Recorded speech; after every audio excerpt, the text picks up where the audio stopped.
welcome you in on this edition of In the Red Zone. Hi, friends. Rob Witham, happy to be with you from the RBA Sports Network. I sure hope you had a wonderful holiday weekend. Looking very much forward to the next few weeks if things can go our way. But I have to tell you, coming into our time together here as we record on Sunday night, we are recording kind of in between games. The Bears-Packers have not started yet, and the 4 o'clock set of games are in the books, which includes one of the topics we want to talk about on this particular edition of the podcast. And that is looking at everything that's going on in the sports world right now, through the lens of COVID-19, and then can we extrapolate anything that's happening with what we are hoping to see resume 3 weeks from Monday, which may be today when you listen to this, or maybe yesterday if you get to us on Tuesday. And that's the return of high school sport activity, actual games. We are hoping to see practices for sports like basketball as early as next Monday. But I think this is going to be a very critical week for us, and I'm going to lay out all the information that we have, talk about it again through the lens of just looking at the rest of the sports world as to what's going on, looking at what's happening with coronavirus, not only nationwide, but here in the local area as well.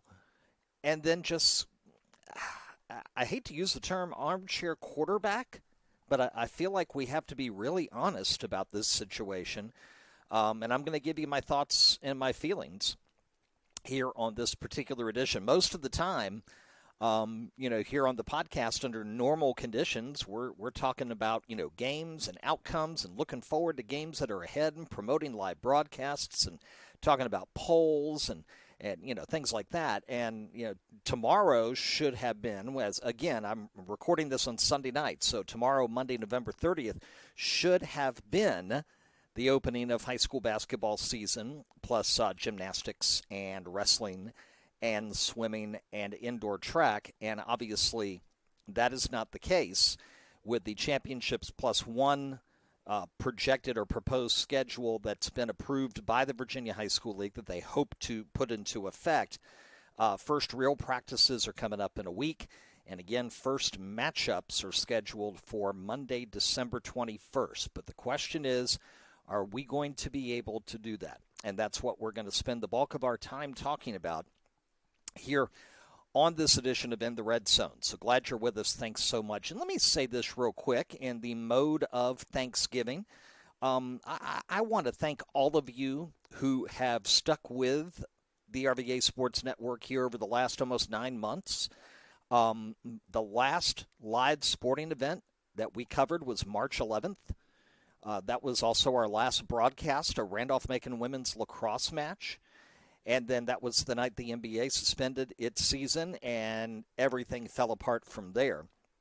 And by the end of that weekend, college basketball was off, et cetera, et cetera. And we started this new murky era that we continue to, unfortunately, be in. And so it would be very simple for a lot of you to have, we don't need to, follow them on Twitter or, whatever the case may be, because, there's no scores to talk about or whatnot. And very few people have let us go.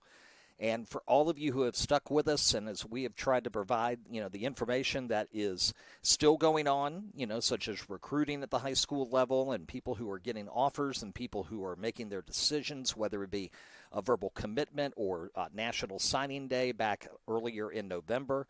Lots of great news coming out of that, and we had an opportunity really to kind of profile that more on Twitter than we normally would be, because we'd also be right in the middle of the start of football playoffs and states at field hockey and regionals and volleyball, that sort of thing.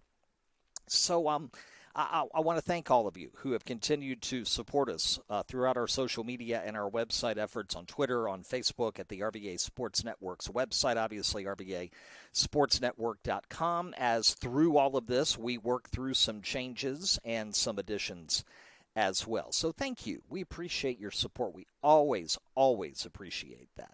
Okay, so Let's look at the national lens first, and we're going to go from nationwide and then hone into where we are.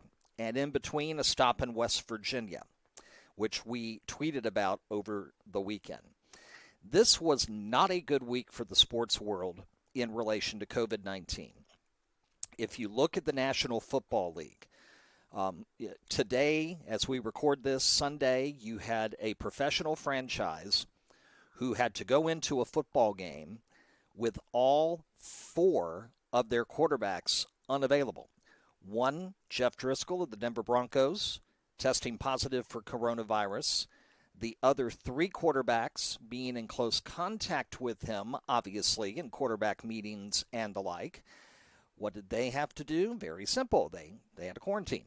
So Denver had no one with a QB on the roster by their name available for a game against the team that went into the week as the number 1 seed in the NFC, and that being the New Orleans Saints. Just almost impossible for a team to have that happen to them and expect to have great success or really even be in a chance to win a game at that level. Of course, the week started with all of the positives in Baltimore. You had the Thanksgiving night game moved to Sunday. Then it was moved to Tuesday.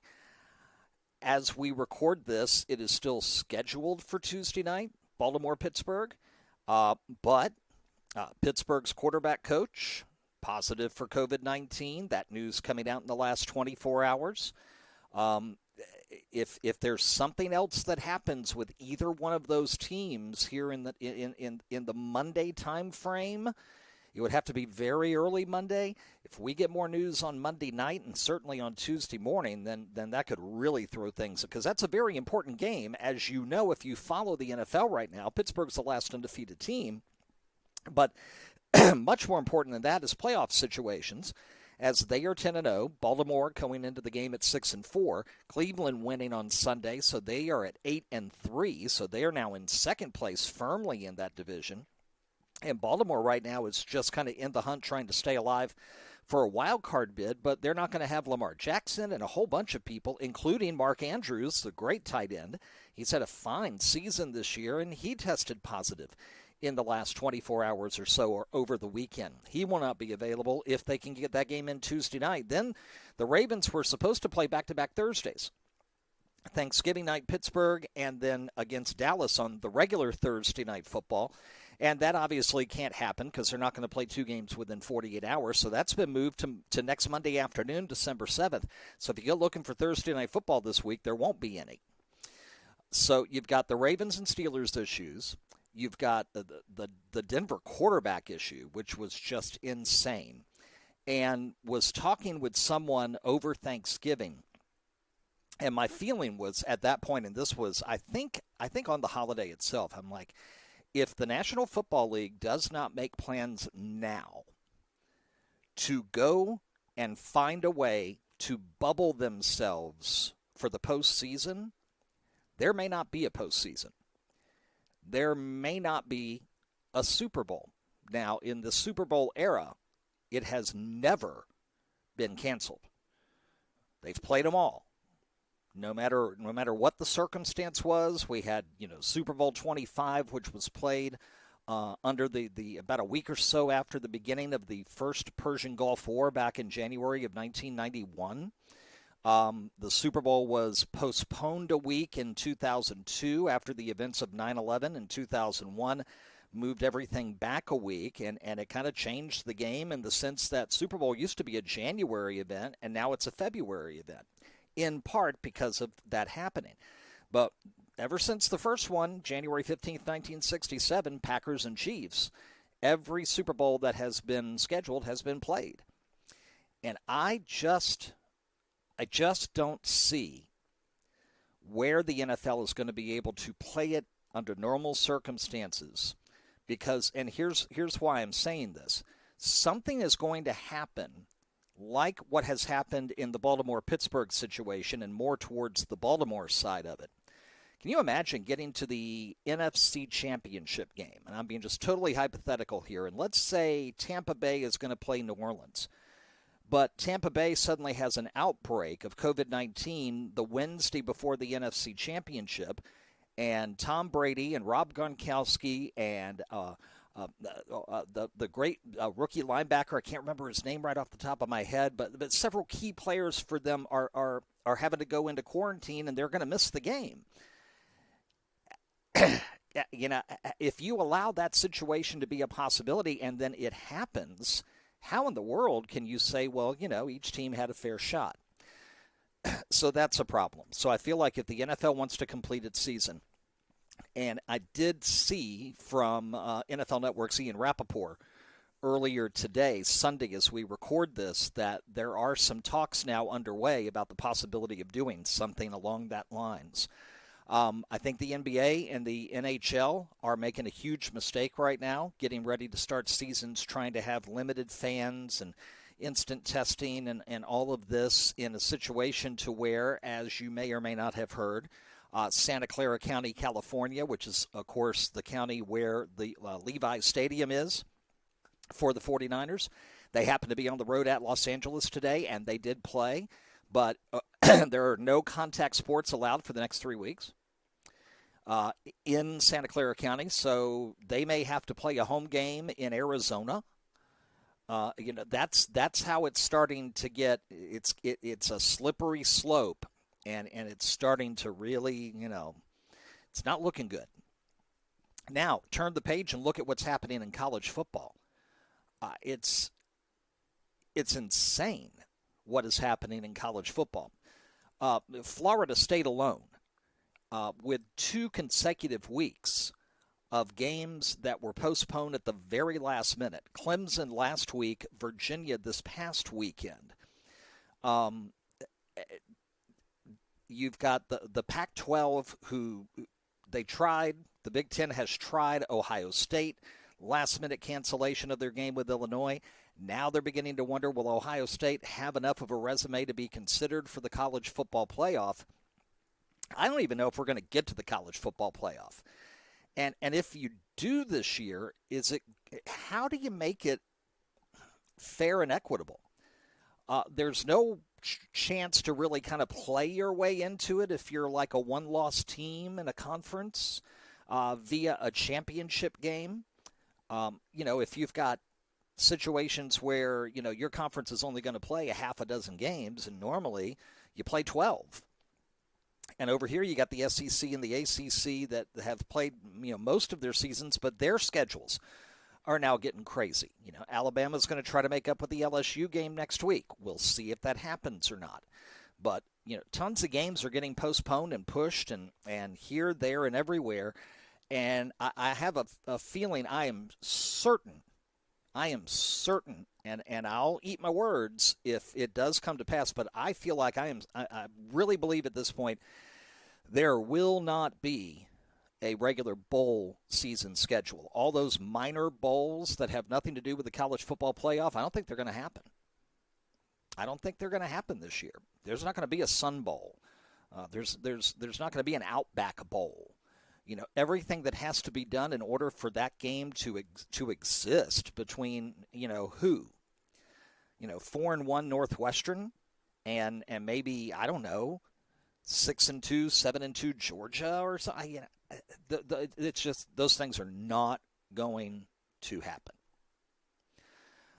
Will the college football playoff happen? We'll see. But there is a lot of things that have to go right in the next 3 weeks, and the number or percentage of things that are going wrong on a weekly basis in major college football is not good. We're trending in the wrong direction. College basketball is now underway, and already just a slew of different postponements and cancellations. VCU was supposed to start the year in Tennessee. They end up going to a tournament in South Dakota instead. They're able to get a couple of games in there. They go 2-1 at that opening classic. There was a team that had problems with positives that dropped out. VCU went there because Tennessee canceled their whole event because they're the host team and they had COVID issues. And there are just COVID issues scattered all across college basketball. You name a team or a program, and chances are they've already seen a change. And by the way, shout out right now to University of Richmond.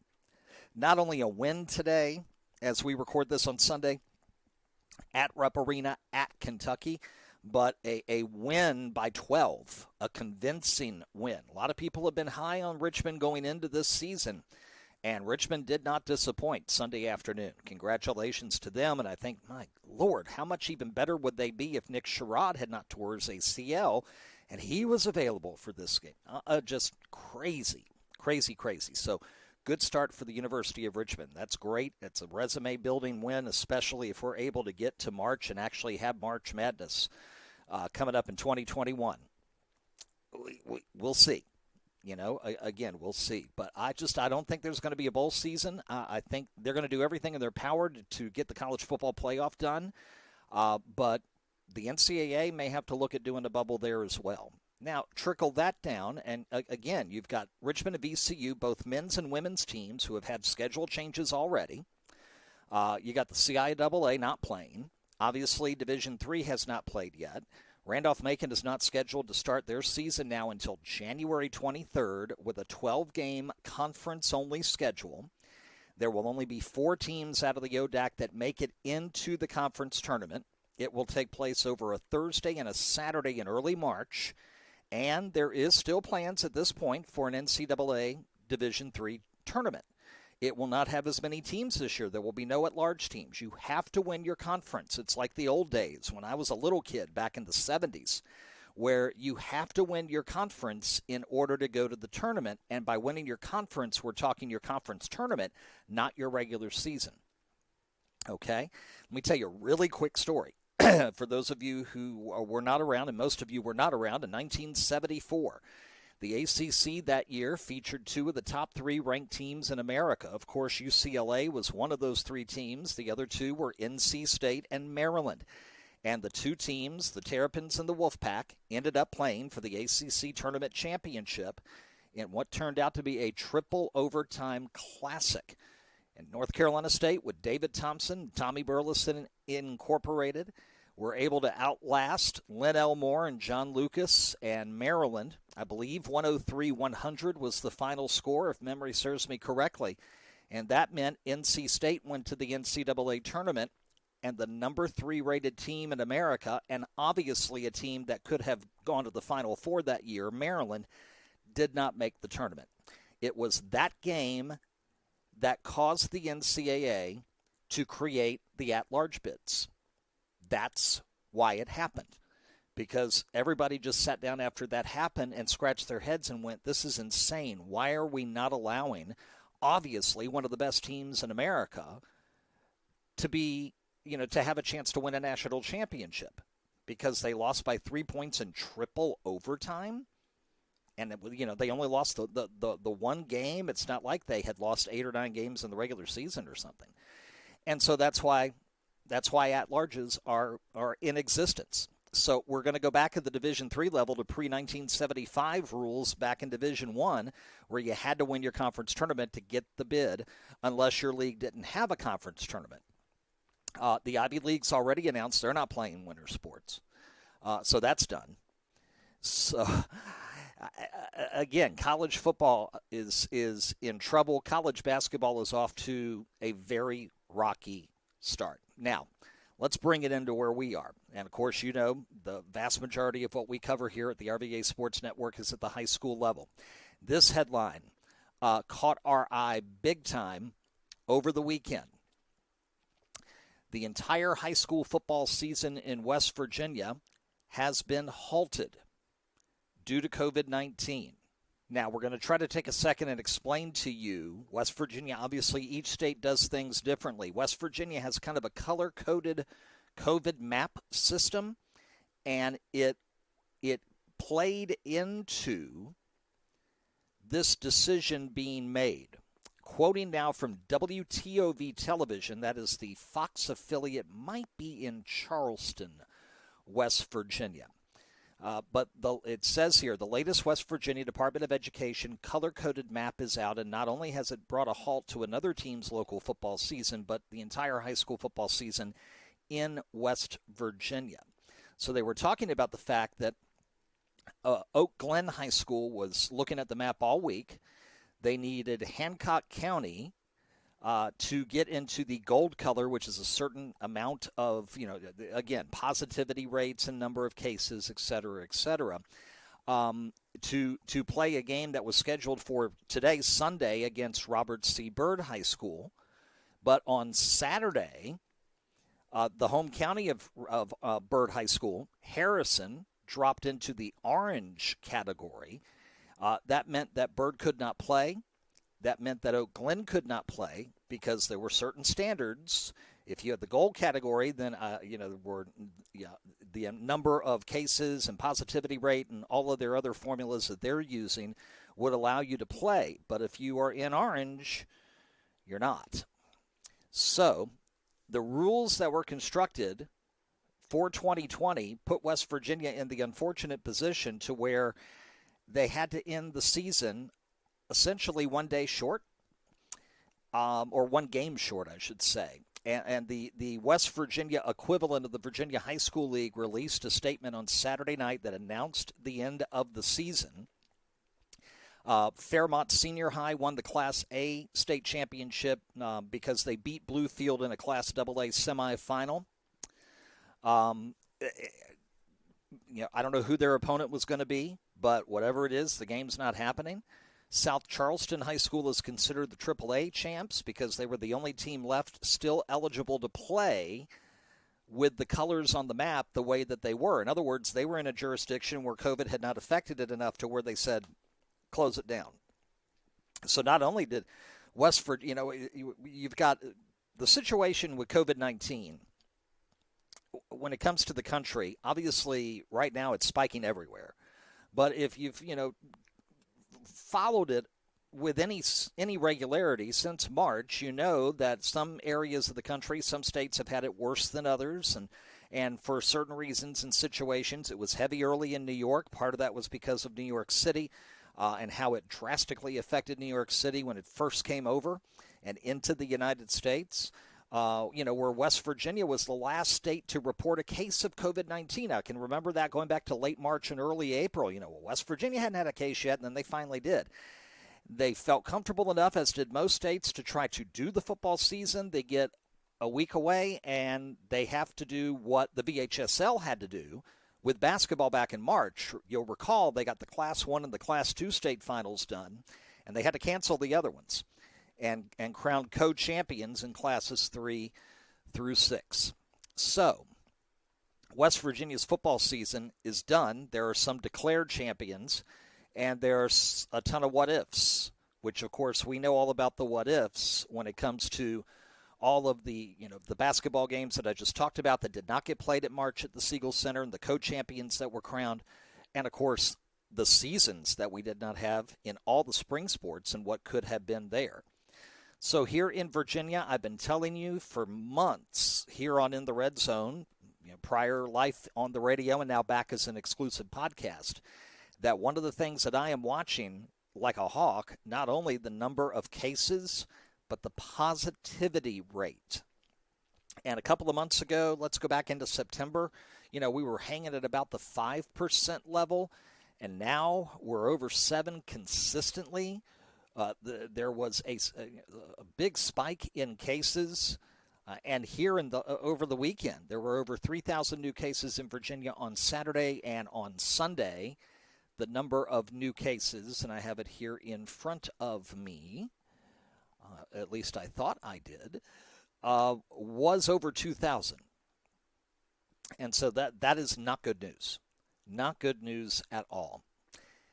Now we get word that Chesterfield County has canceled workouts scheduled for teams for this week. And that is not good news. So the bottom line is this, fans. I think the week coming in, this particular week, is going to be the week that determines whether we will be able to start on the 21st of December, or we're going to have a postponement, or we're going to have more cancellations. now we're drilling down to the local level. We started talking about, stuff across the country and the National Football League and college football and basketball. We drilled down into Division III and then to what happened in West Virginia at the high school level with football. This is what I'm seeing happening in terms of high school sports in Virginia. I am very pessimistic that we will start on time. I am somewhat hopeful that we will have action at some point, but I am very pessimistic that it will start December 21st.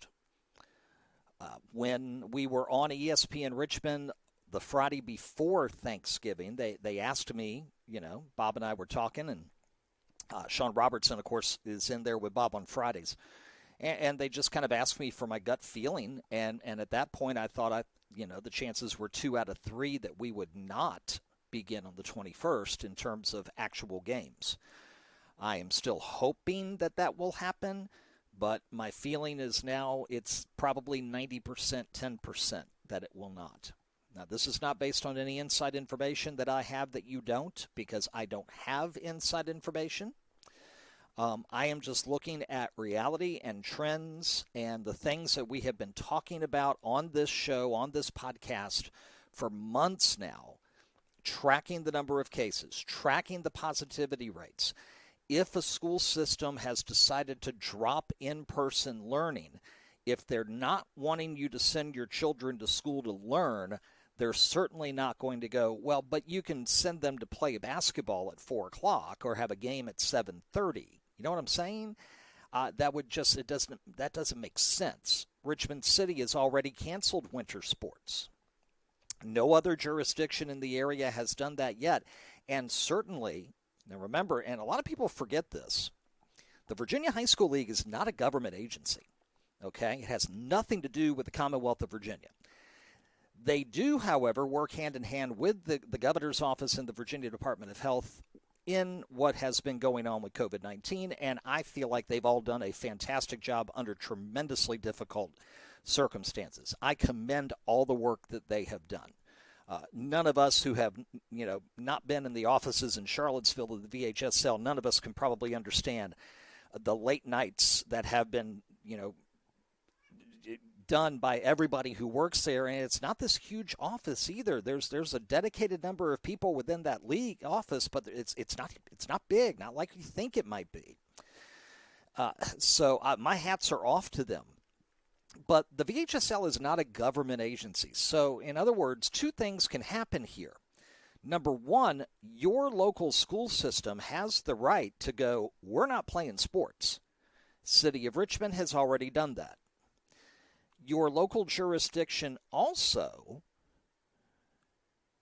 has the right to go, well, we want to play sports, but if the Virginia High School League says our scheduled events, our sanctioned events are canceled due to coronavirus, then if, let's just be hypothetical, if Hanover County goes, well, we're still in school and we'd still like our basketball teams to play, they can play, but they're not going to be VHSL sanctioned, and, the jurisdiction would be on their own.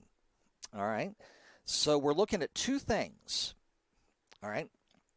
Number one, will there be any other jurisdictions who follow suit with the city of Richmond? Remember, Chesterfield has now reverted back to all virtual learning. Henrico County was scheduled to begin limited in-person Monday, November 30th. That has been postponed till after the Christmas holidays. So no kids live in Henrico County schools now until January. Hanover is still in the hybrid model, but we're keeping a sharp eye on what Hanover may decide to do. And if they decide to pull the plug on in-person learning, that is going to be a very, very pessimistic sign. But I just can't see where you're going to be able to explain to people, we can't send Susie to school to learn, but Susie can go, play basketball or do gymnastics or whatever.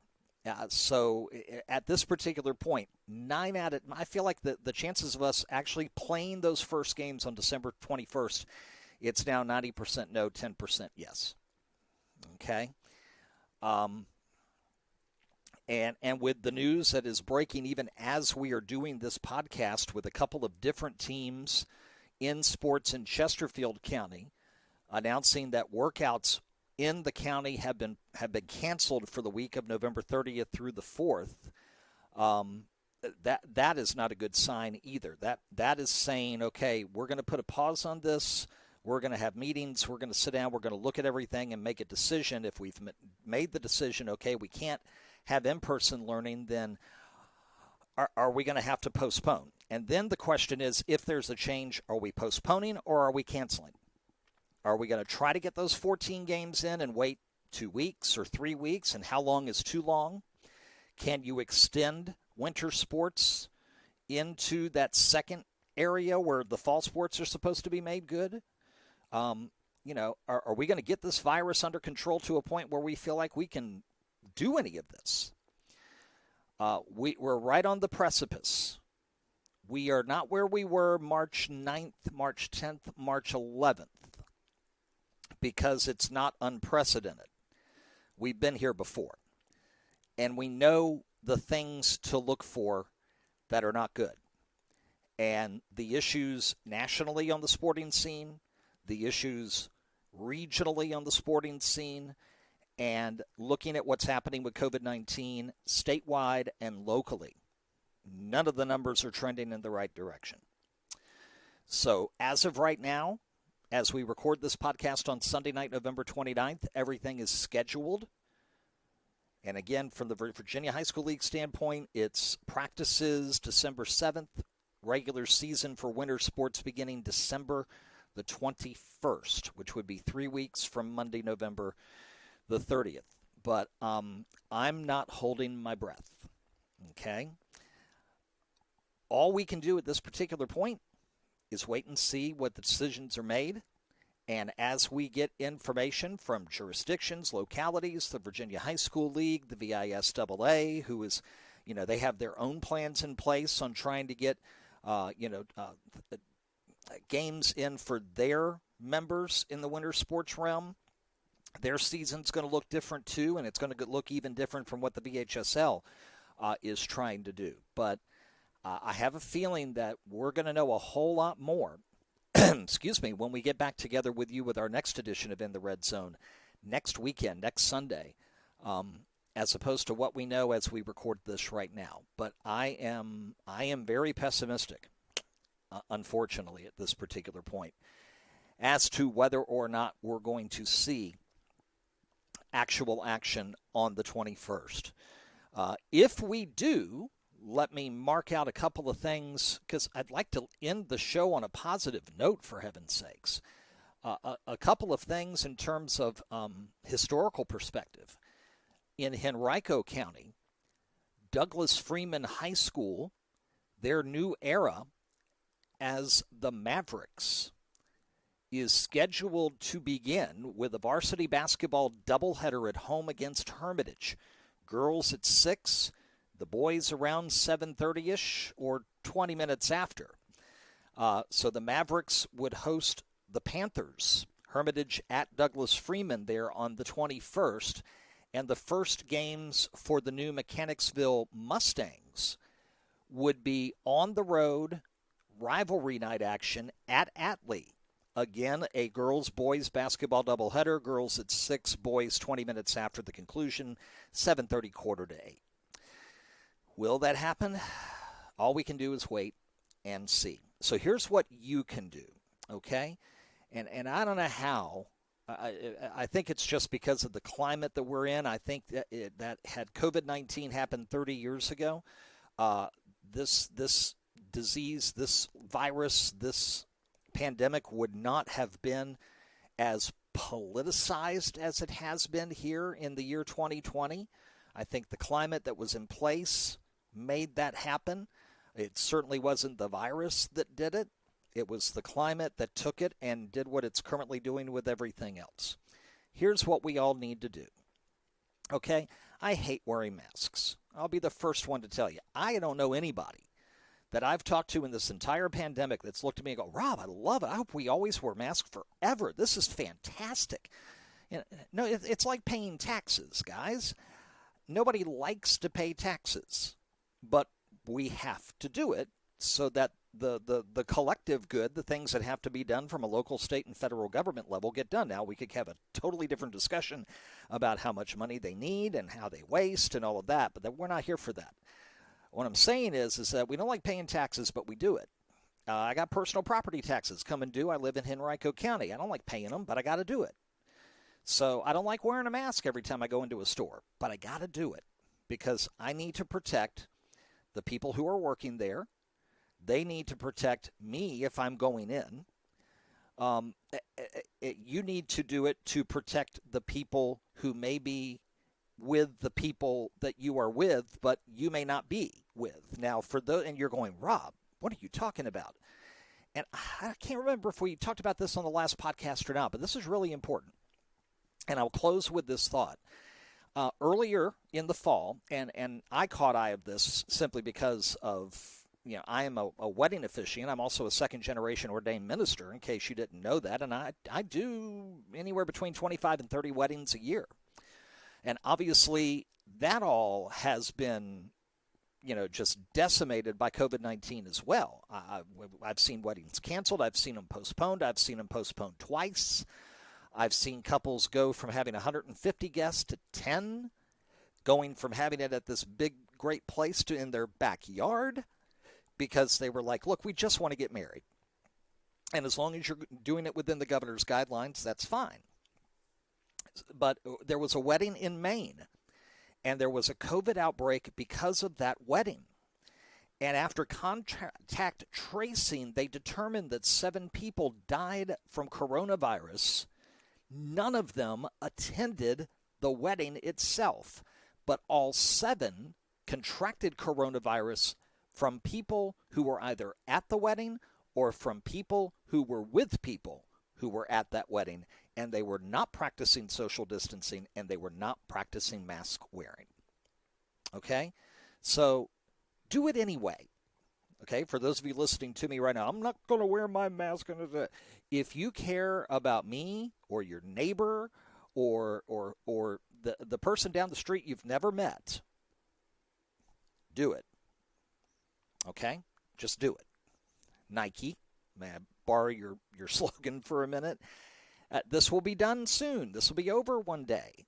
I don't know when it's going to be, but it will be quicker if once a vaccine or vaccines become available and people begin to get inoculated and that becomes more of the norm. It will be better if we have less spread. And we have less spread when we do what we can do right now. It's as simple as that. I got to be honest with you. I have thought a lot and very hard in the last several weeks. I'm 53 years old. I'm a heart attack survivor from 7.5 years ago. Is it wise for me to go cover a high school basketball game December 21st if COVID-19 is raging across the Commonwealth of Virginia? I don't know. So that's where we drill down. We've been drilling down this entire broadcast, going from sports in the entire realm all the way down to here I am, talking a little personal at this moment, and that's how all of us have to look at this. If you're listening and you're 16 and you're healthy and you're vibrant and you're like, there's no way COVID's going to get me, you can't feel that way. You can't be that way. It is no respecter of persons. It doesn't matter about age or et cetera, et cetera. Certainly, I'm in a higher risk category than someone that's 17 years old and perfectly healthy. But that does not mean that 17-year-old can't contract COVID-19. Okay? So, what we do, deep breath, okay? We just go day by day. Those of you who play, continue to work out, continue to be fresh. Whatever it is that you do, whether it be at home, if you go to a gym and work out socially distanced, whatever it is, you keep working out. And let me explain to you why. You need to do that for your mental health as much as your physical health. You do it from a physical standpoint so that when the green light finally comes, you can go, all right, I'm in shape, I'm conditioned, let's go play. And it will take you less time to get in game shape. Okay? But on top of that, it helps you mentally because it keeps you sharp and focused on what will eventually happen. And that is a return to action at some point in some way, shape, or form. But if you do not allow yourself to stay sharp and focused mentally, it will take you a whole lot longer to get back into it, both physically and mentally, when we do get the green light. But right now I have a fear that the light is turning yellow ahead and we're going to have to stop at a red. As we know things, stay in touch with us on Twitter, at the RVA Sportsnet, at the three hyperlocal feeds that we have across the area, at Hanover Sports, at Henrico Sports, at Chesterfield Sports, which is at the letter C, Field Sports. We're on Facebook, obviously, the RVA Sports Network. We've got pages for Henrico County as well as Hanover County. Our Hanover County hyperlocal coverage online at hanovercountysports.net. And, of course, RVASportsNetwork.com, where now we have a new, vibrant podcast player where you can listen to the latest edition of In the Red Zone and past editions as well, archived on demand. And very happy to say that we are working on expanding where you can find In the Red Zone. It's always at our websites at the top of the page. Again, RVASportsNetwork.com and HanoverCountySports.net. But you can also listen on Amazon. Excuse me. You can listen on Spotify. And we are trying to get on iHeartMedia. We're working on TuneIn. We're working on Apple. So we're working on getting this podcast distributed in as many ways as possible to make it as easy for you as possible, for you to listen or to get your friends or your classmates or your teammates or coaching, whoever to listen. And as we close, just got additional information. The out-of-season workouts for this week in Chesterfield are canceled. And apparently it's the same thing in Henrico County. The source that I have is telling me from a Chesterfield County standpoint that everything is still on track for tryouts a week from Monday, December 7th. So let me leave you on that hopeful note. Look for the following three things this week. Number one, keep an eye on the number of cases per day. Number two, in Virginia. Number two, the positivity rate. If it can start to go back down, especially get under 7, prefer to get under 6%, get back in that 5% range where we were back late summer into the fall would be great. And keep an eye on number three, keep an eye on whether any jurisdictions themselves make the decision to pull the plug on sports in 3 weeks. If nobody does, then we look to the Virginia High School League. What are they thinking? What may they decide based on what they're seeing from a statewide level? And we'll be with you every step of the way, no matter what. And we're bound and determined to be with you when action returns, hopefully on the 21st of December, but whenever it may be.